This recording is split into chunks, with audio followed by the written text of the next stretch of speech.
Hello everyone. In last video we had seen how to identify independent and dependent clause. Let's have a recap before we start the types of the clauses. So as we had seen, independent clause has the structure of subject plus verb, and it has a complete thought in itself, whereas the opposite of independent is dependent, which starts with subordinating conjunction and then subject plus verb is used, but it does not clear its sense. And independent or main clauses are capable to stand alone, okay, and still it can express its meaning, whereas dependent clause does not express a complete thought and cannot stand alone also. Let us take one example. He is buying a shirt which looks very nice. Underlined part is independent clause which expresses meaning even if it is separated from dependent clause. This one, it has a subject he, it has a verb, finite verb is, and it has its complete meaning. He is buying a shirt, it has its complete thought. On the other hand, he is buying a shirt which looks very nice. So which looks very nice is the dependent clause or the subordinate clause which begins with subordinating conjunction which. Then here the subject itself, shirt, has been included in the pronoun which, so we have not used it again. And then verb, looks.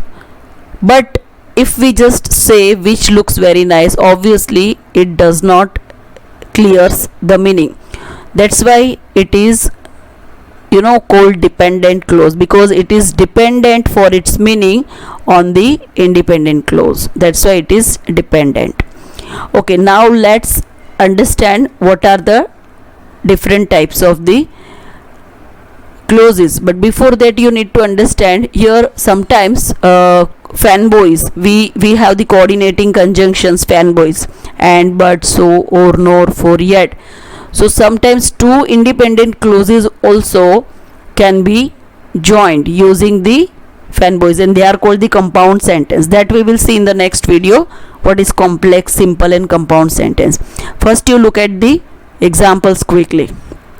Here you can see that all the sentences given here, the beach is a lot of fun, the mountains are better, both are independent clauses. They are joined using comma and this coordinating conjunction.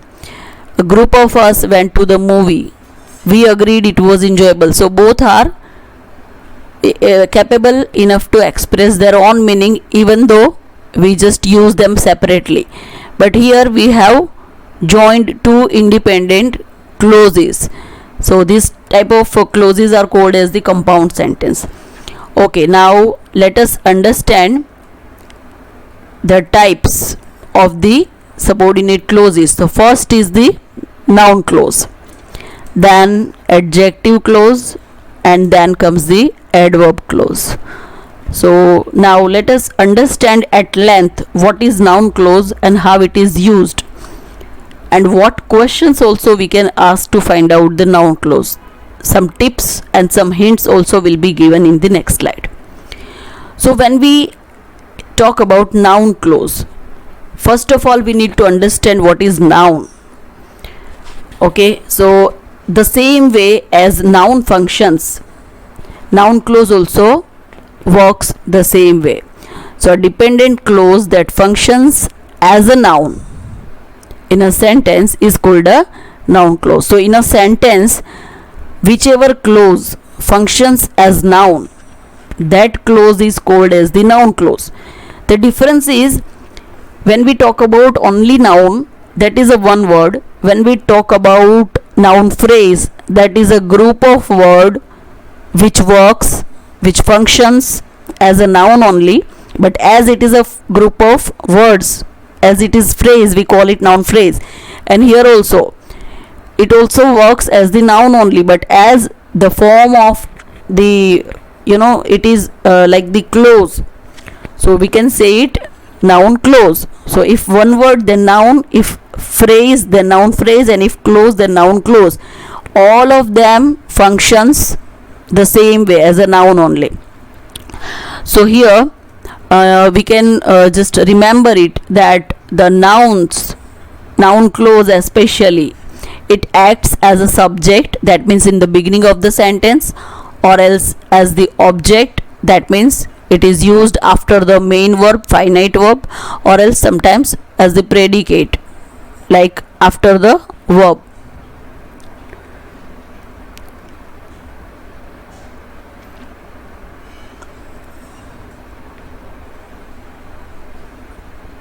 Now let's look at the example. Here the first one, whatever you learn, this is the clause, dependent clause,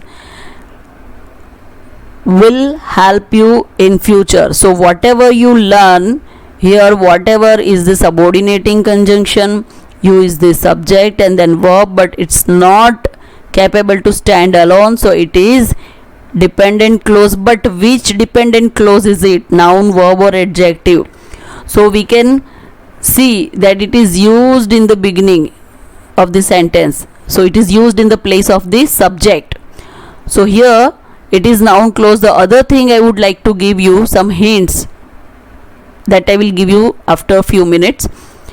Here understand it just that it is a noun clause and it is used as a subject. And the second one, he knows that he will pass the test. So here also that he will pass the test, that subordinating conjunction, subject he and will, verb, finite verb. But that he will pass the test does not clear its own meaning.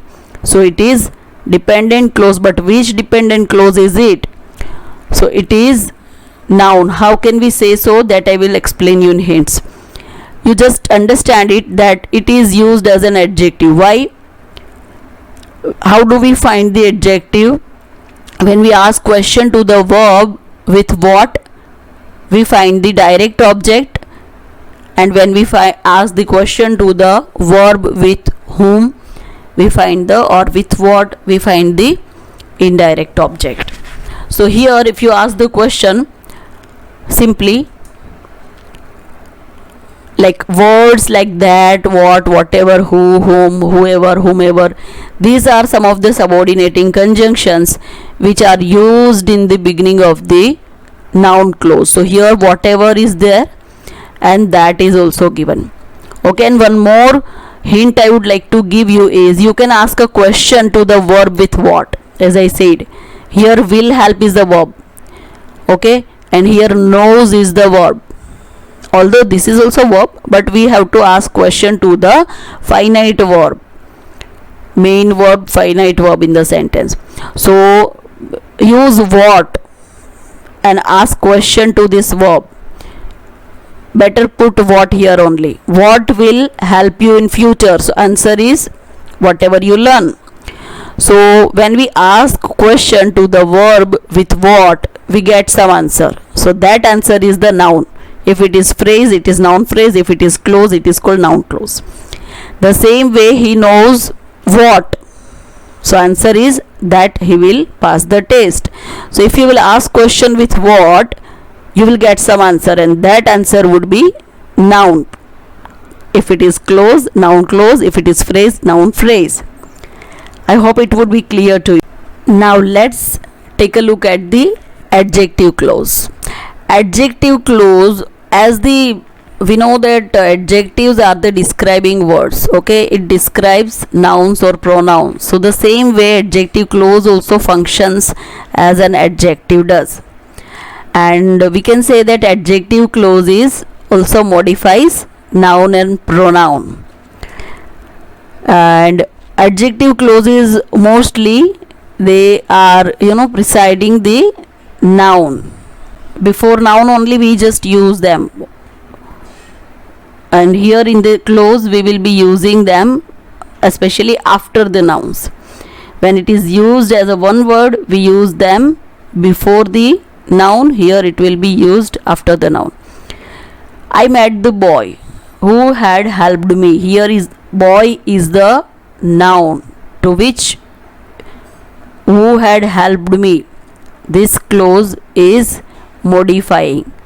So who had helped me is the modifier describing clause. So as the boy noun is modified with the who had helped me clause, this clause is called as the adjective clause. And second example is an apple that smells bad is rotten. So apple is the noun to which we are describing. So what kind of apple? So that smells bad. What kind of boy? So who had helped me. The book which I like is helpful in presentation for test. So again here noun is the book. And what kind of book? So describing words are which I like. So which I like is the clause, subordinating conjunction, subject, verb. So this highlighted part is a clause, but which clause is it? As it describes noun book, it is adjective clause. The next one is the house where I live consists of 4 rooms. So here noun is house and we are describing that house. So what kind of house? So where I live. So house noun and where I live is the adjective, and as it is clause it is called adjective clause. And the last one is the person who was shouting needed help. So again person is the noun and we are describing the person. What kind of person? How was the person? So who was shouting? So WH word here you can see coordinating conjunction, and was is the finite verb. Subject is included in who only. So in all 5 sentences you can see these rules that adjectives modify the nouns. So here boy is noun, second apple, third book, fourth house, fifth person, and all these 5 nouns are modified by this clauses which is in the bold. So they are adjectives as it is not a one word. Okay, if it had been a one word then we would have said it an adjective. If it had been a phrase we would have said it an adjective phrase, but here it is a clause which starts with the particular subordinating conjunction, then subject and verb. So as the structure is of clause, we will say that these modifiers are adjective clause. Let me give you some hints for this also. So all the adjective clause mostly begins with the relative pronouns like that, who, whom, whose, which or whose. You might be thinking that had come in the noun also, but again one more hint I will give you to clarify that doubt, that you have to ask a question to the noun with how or what type of. Okay, how is the boy who had helped me? How is the apple that smells bad? How is the book? What type of book? Which I like. What type of house? Where I live. What type of person? Who was shouting. So these 2 words are the master key to identify the adjective clause. And the last one is adverb clause, which also functions the same way as the adverb functions. It is generally used to modify the verbs, but sometimes adjectives and other adverbs are also used. They are also modified with the adverb.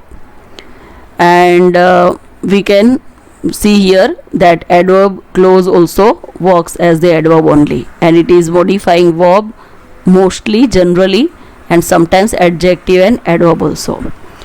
Now when we talk about the adverb, we have to talk about time, place, reason, manner, cause and effect, contrast, condition, intensity and all. Manner, So many things are there. So the subordinating conjunctions used for adverb clause, we have to understand first. These are the subordinating conjunctions which can be used before the adverb clause, in the beginning of the adverb clause. These are related to time: when, whenever, since, until, before, after, while, as, by the time, as soon as. And the second list is about the cause and effect: because, since, now, now that, as long as, so, so that.